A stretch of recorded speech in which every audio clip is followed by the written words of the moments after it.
guys, what's up? So here I am with setting up of business entities and closure amendments. I hope before you guys are watching this, you guys have studied the content, you know the content, and then only are watching this. Directly don't watch amendments, then nothing will go inside. So I hope the preparations are going good. Keeping all that in mind, let us do the amendments part. First of all, the amendment says it is around 37 or 40 pages. So much of amendments are there. No people. The amendments, they have given a consolidated file which covers all the amendments that has taken place since August 21 till November 23. So technically it covers 2 years amendments. That's the reason it is looking a little voluminous, bulky. But or else there is no so much of amendments that is there, people. There is only one amendment. First thing what I would tell you, try to watch the previous amendments that is already uploaded, people. It can be December 2023 amendments. This is very important. And also watch June 23 amendments file. This is important. In addition, people, try to watch Nidhi amendment videos. I have uploaded, people. There is a file uploaded only. That name only is termed as Nidhi amendments. Everything is available on YouTube. First watch this. If you guys cover this, if you guys have already watched, then there is no amendments except one chapter. That one chapter will be recording now. The rest of it, there is no much amendments. So directly, without wasting time, let's go to the amendment chapter. The amendments are there in this chapter, people, which is relevant for you guys. Rest and all is already covered in the previous videos. That is not, something which is, again done, but only this part we need to cover now. Okay, we'll directly go to the LLP part. Okay, now what is the amendment, sir? Okay, in LLP part, people, now concentrate. These are the amendments. Now, what are they saying, people?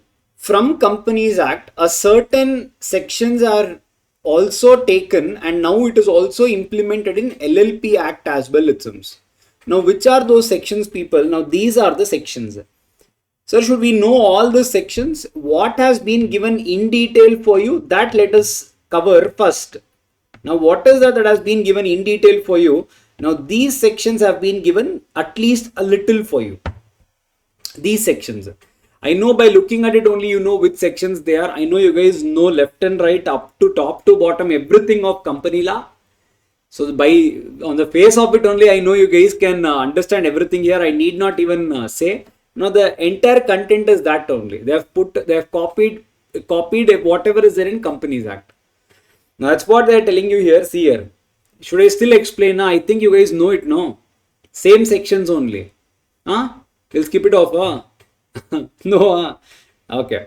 So what they are telling you, people, section 90, basically subsection 1 to 11 of Companies Act now applies to LLP Act as well.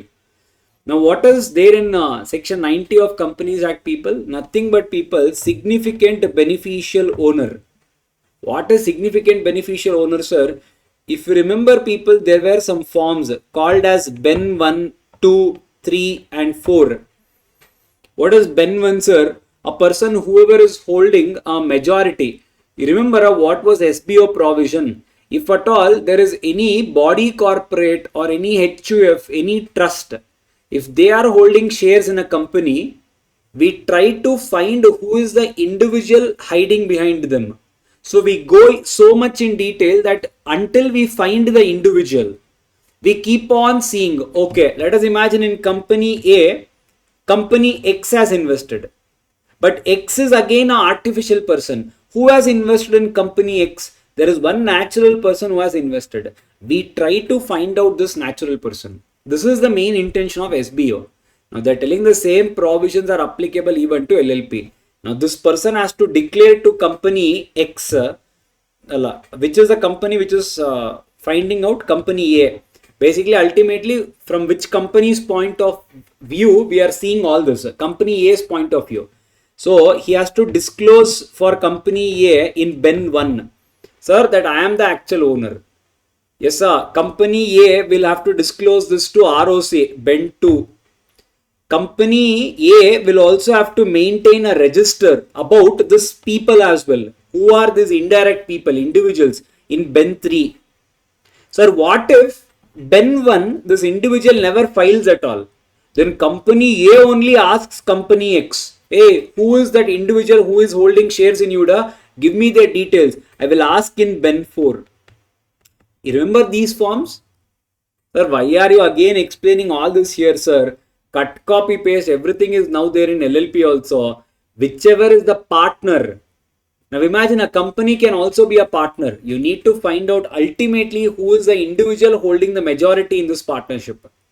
The forms people, instead of writing Ben 1, you will be writing it as LLP Ben 1 now. Ben 2 will become LLP Ben 2, LLP Ben 3, LLP Ben 4. That is what is the provision, people. If you go towards the end, that's what is ultimately given towards the last also. See here, the provisions of these rules, that is significant beneficial owner. Duty of the reporting LLP partnership to take necessary action in identifying and causing such individual to file form number LLP Ben 1. Individual will file Ben 1. Correct? Now the LLP shall file the return in Ben 2 to the registrar. I will get it from the individual. Company A filed the same thing. LLP will do it here. Next one, I need to maintain it as a register in LLP Ben 3. And if at all they are not giving the information on their own, what I will do? I will file Ben 4, meaning I am asking for the information. I am seeking the information from you. Agreed? Yes, sir. That's what is given here. Okay. So that's one amendment. Okay. Next, sir. So people, this is what is given in your book. I've given you a little more details. Yes, sir. So this is I've taken from the official gazette notification what exactly has been implemented, so that you guys will understand better. Why, I'll tell you a little while later. See here, now this section says provision section 164 pertaining to disqualification for appointment of a director shall be applicable to LLP as well. Now that is what is given in your amendment sheet. It says 164 was what, people? Disqualification of directors. They are telling that will apply to LLP also. Sir, LLP also okay. There it was director. Here who? Here who? For whom is this thing applicable? Is it for partner? Is it for designated partner? To understand that, I have given you the amendment sheet. So I have actually taken the official gazette and I am trying to give you the interpretation. Now see what here it says. For the words, okay, this is important. For the word director, you need to read it as designated partner in LLP. Meaning, people, in 164, whatever you saw, what did you see in 164? If you do not file financial statements or your annual returns for 3 financial years, then such person will be disqualified. Now, same thing if at all you do not file for LLP statements of accounts and solvency and your annual returns. If at all it is not filed for 3 years, such a person cannot be a designated partner. So to understand that, I gave this to you. So as a partner, yes, there is no disqualification. It is only for designated partner. Understood? Just like there, we don't have any disqualification for a shareholder. It is only for the director. Same thing is given here. That's why I took the entire thing and I gave you the context. Understood? Okay. For you to understand what is a disqualification also, I've put here. Yeah. Sir, again I'm telling you, this table, whatever you see, that is not there in your syllabus. That is not there in your amendment. That is what I've given it to you for you to understand more. Next one. Sir, section 165 shall apply to LLP also. What is 165? I know by now you guys are, you know what is 165. You know, no. People, maximum number of directorships. A person can be a director in not more than 20 companies, no. In the same way, they are telling it is applicable to LLP also. Is it for partners? Is it for designated partners? So that we should know, no. That's why I gave you this one. A person cannot be a designated partner for more than 20 LLPs. Remember that. Sir, what if these rules are made now? What if already I am holding 30 LLPs? They're telling as and when these rules become effective, within a year, people, you need to choose 20 LLPs. You cannot go beyond 20 LLPs. Simple, that's all. Sir, next one, 167, vacancy of director, vacation of office. If at all any disqualification happens, you need to leave, no. The same thing will apply to LLP as well. Basically what? Wherever it is given as director there, it will be treated as designated partner here. So the disqualification here is for designated partners, not for all the partners. Remember that. It's clear? Huh? That's why I gave you the entire interpretation. What is it there? What you need to read it here. It's clear? Huh? Pakka na? Okay. Next one, sir. Section 206 also shall apply. It seems. What is this, people? Central government in Companies Act, people, they have a power. Whenever they want, they can call any information. They can inspect the books. All this they can do of a company. Can they do it for a LLP also? Here they are telling yes, they can do. Whatever is section 206, 207, which talks about inspection, inquiry and all, applies to the LLP as well. Central government, if they want, they can do it for LLP also. That's all done. Next one, sir, some rules has been made. It's some amendments. They have given it to you. What is that, sir? The NCLT appeal shall be applicable for filing an appeal under section. What is this, sir? Whatever is the appeal procedure, people, from NCLT to NCLAT, whenever an order is passed by an adjudicating officer or any person, whatever is the appeal procedure, the entire thing will apply to LLP as well. This is not so much important from your exam point of view. Next one, sir. Earlier we used to say that your name, earlier it had, people, your name should not be similar to any company existing outside India or LLP existing outside India as well. Now, people, they have removed the word outside India and they said your name should not be similar to any company or LLP. It is not described where it is incorporated. So, it cannot be similar to any company, where irrespective of where you are. That is one amendment. Not so much relevant for us. Next one, sir. Similar name. This I have told you, people. If at all, imagine there is one LLP which is already existing called as XLLP, which was registered in the year 2021. There is one more LLP which came and registered now as XLLP. Technically, they are phonetically same, people. You cannot incorporate such LLP. Now imagine this was registered in the year 2022. Sir, does the old LLP which was registered first, do they have any power? Yes, you have a power. What is the power? You guys can go, you can apply for the central government. Technically, the central government is very busy. They have given the entire power to regional directors to take care of this matter. So the old LLP has to apply for regional director in form 23.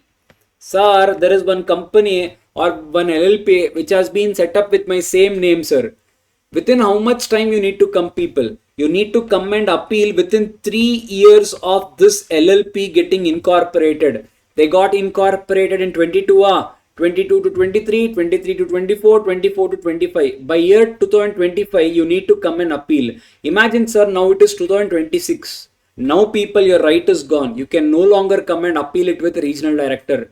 Now, sir, if regional director feels, yes, these two are sounding same. Now, what will regional director do? Regional director will send an order and tell this XLLP to change its name. Whenever the order is passed, people, this LLP has to change the name within 3 months.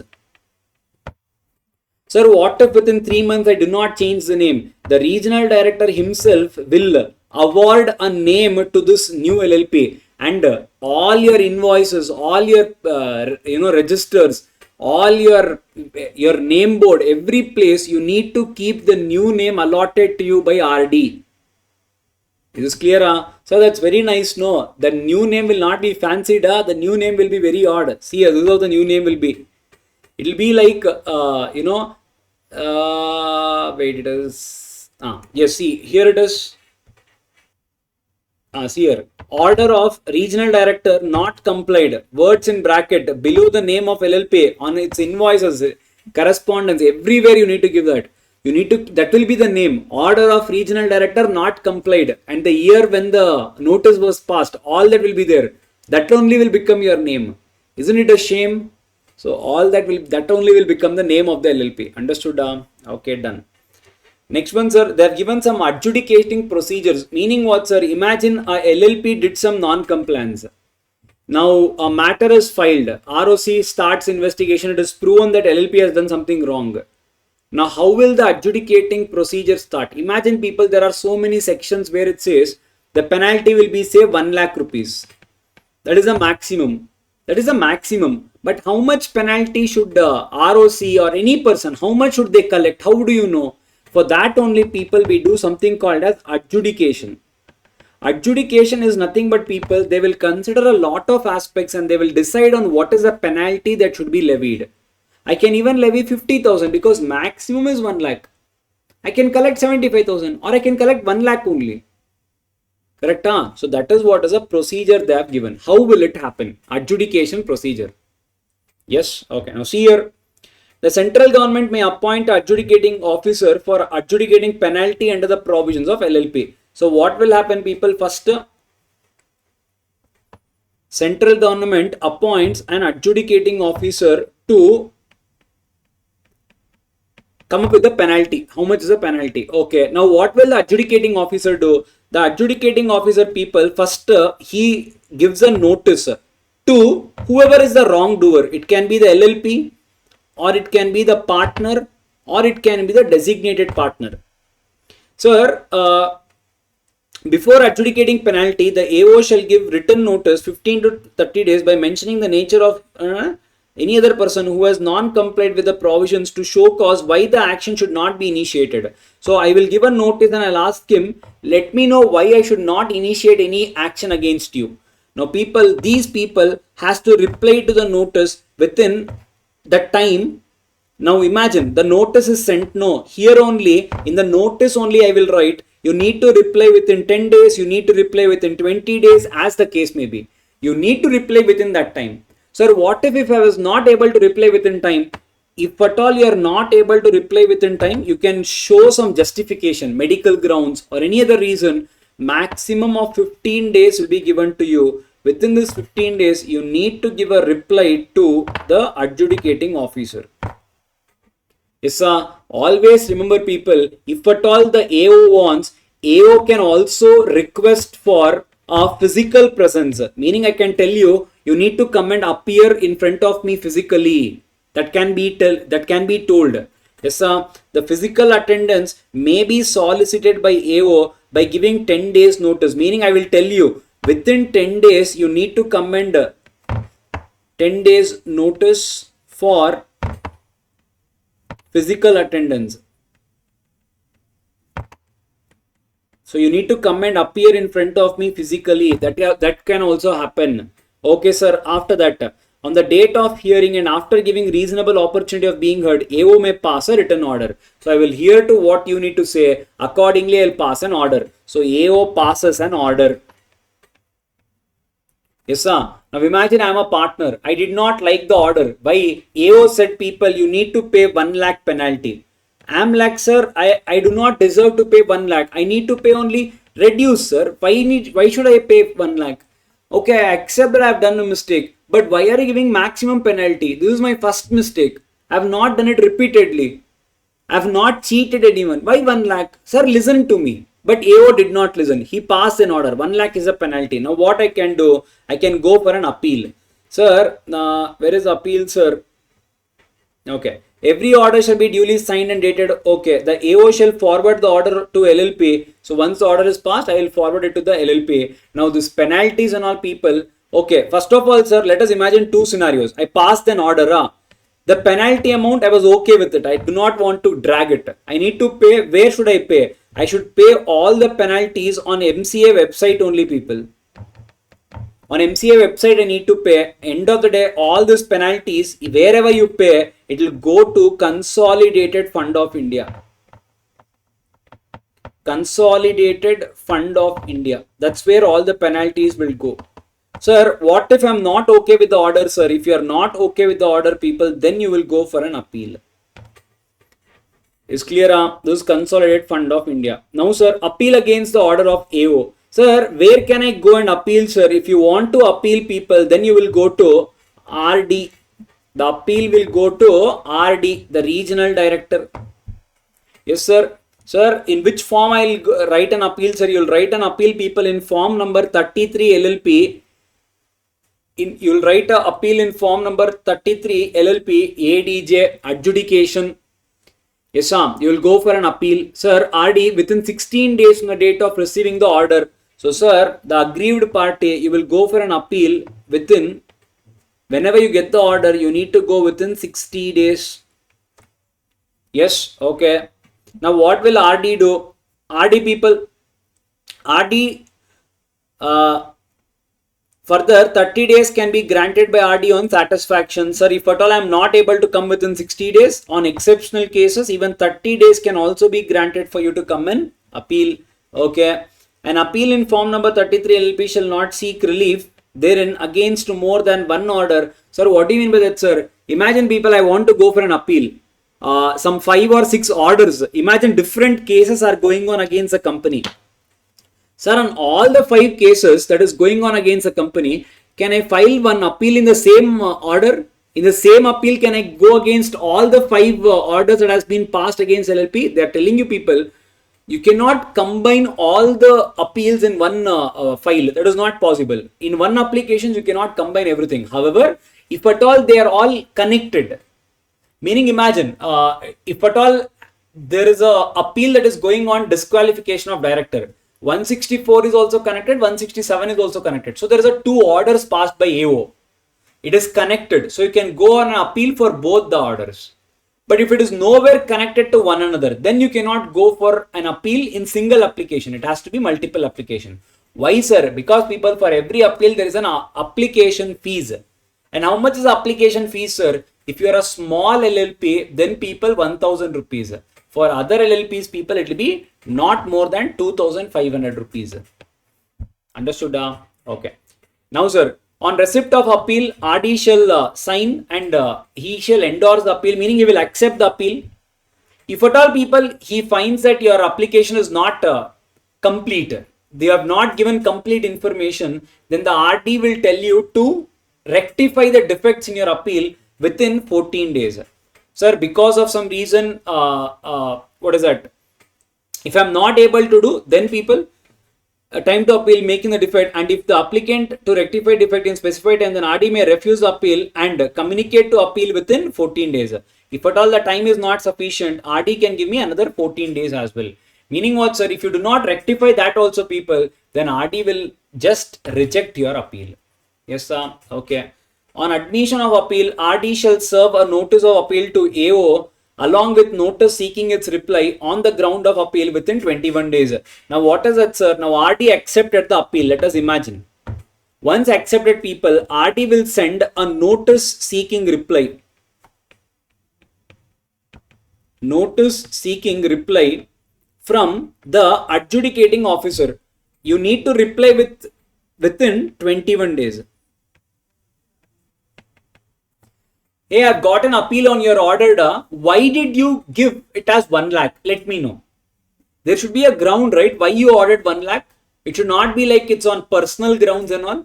It has to be a fair reason. So that reason you need to intimate, or any other question asked by RD, you need to reply within 21 days. Okay. Further, 21 days can be granted sufficient cause. So if you are not able to reply within 21 days, AO can be added another 21 days. A copy of every reply applicant representation RT shall be forthwith served on the appellant by the AO. Now imagine people, the AO has replied to it. Whatever is a reply given by AO, every order will also be forwarded to the appellant also. Who is the appellant? Our partner. Whatever he is replying, I will give it to the appellant as well, because he should also know what is going on. RT shall notify the parties about the date of hearing, which shall after 30 days of notification. Meaning what, sir? If at all at any given point of time RD feels this is not happening, let us call both the people. Partner, you also come. Adjudicating officer, you also come. Both the people will come. Let us have a hearing. I will give a notice today. Once I give a notice, people, then at least 30 days gap has to be there for them to come and personally appear. So you have to give at least 30 days prior notice. Yes, sir. Sir, on fixed date, RD shall have a hearing, people, and pass an order accordingly. And whatever is the order passed, people, I will forward it to AO, I'll forward it to the appellant, I'll also forward it to the central government. So this is the complete appellant procedure. That's what has been added. It's clear. I hope this is clear all of you. Try to make a note of this. This is what is the procedure. Clear? Yes, sir. Okay, next one, sir. So next one, I hope we had seen this in the class only, people. If you want to become a designated partner, you need to mandatorily hold deepen, designated partner identification number. Sir, where can I get it? You can get it while incorporating LLP only. Oh, is it, sir? How many people can get it, sir? Up to 5 people can get their designated partner identification number along with incorporation of LLP only. In that form only, now they have made a provision. Up to 5 people you can file. Okay, next one, sir. Earlier we used to have this in company, people. What is that? In SPICE form, now when you are applying for company incorporation, along with company incorporation, even PAN number also gets automatically allotted.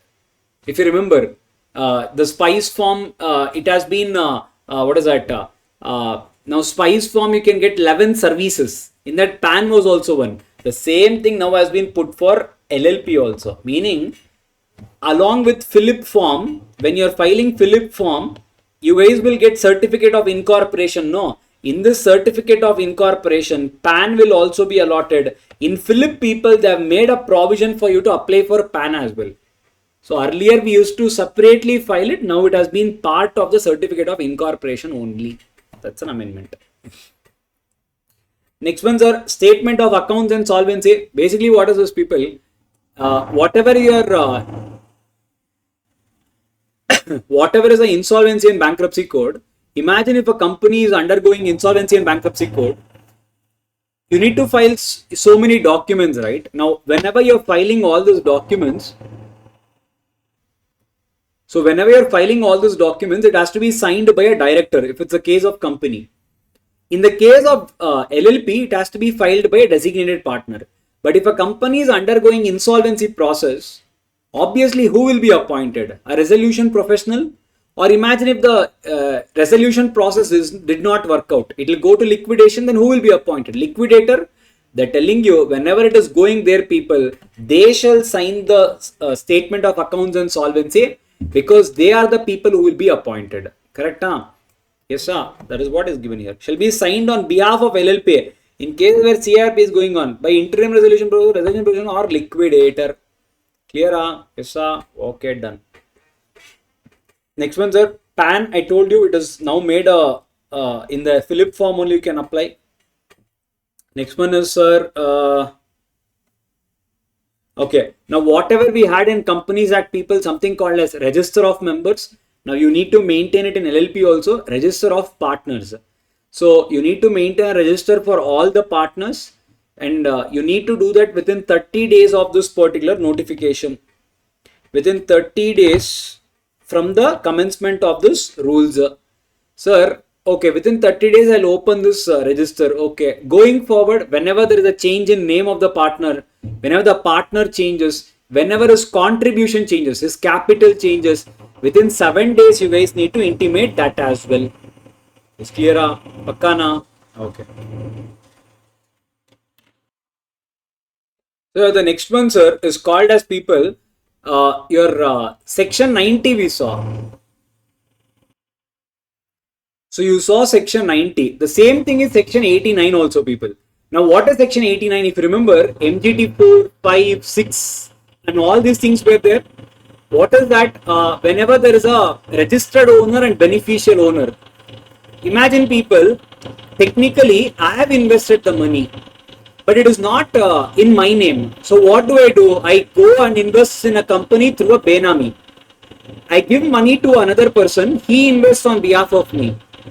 So this was covered in section 89. The same thing has been now put into even LLP Act as well. Now what is that?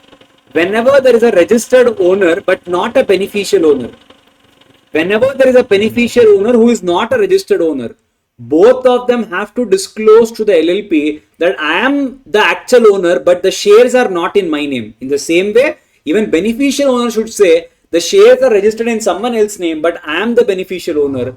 So the declaration will be done, people. First one, it is given by the registered owner. He needs to come and say, it is registered in my name, but I don't get the benefits. I give it to someone else. I need to disclose this in form 4B within 30 days from registering my name to LLP. So this will be given by the registered owner to the LLP within 30 days of him becoming a registered owner.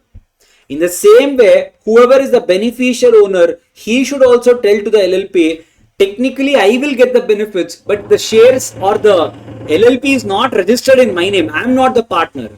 Sir, this will be given in form 4B. This will be given in form 4C. Sir, LLP will take these two. When I get 4B or 4C, within 30 days people, LLP will forward it to ROC in form 4D. It is this point, the same thing people. Sir, and sir, you are telling that LLP has to forward it to ROC. No. Who will forward? You need to clearly tell me a name of a designated partner who will be responsible to intimate this information to ROC. You need to give me a disclaimer. You need to give me a disclosure that which designated partner is taking this, he is responsible of intimating this information to ROC. You need to give me the details of this designated partner. This is the amendment, people. That's all. Remember section 89, section 98, both have been now implemented in LLP as well. So that's the amendment. That's all, people. That's the amendments in LLP, and that's the amendments in setting up also. There is no much amendments other than this. So I hope you guys understood. Other than this, there is no such amendments. So thank you so much. Let me know if you guys have any doubts. Wish you guys all the best. God bless you. Do well in your exams. Bye bye.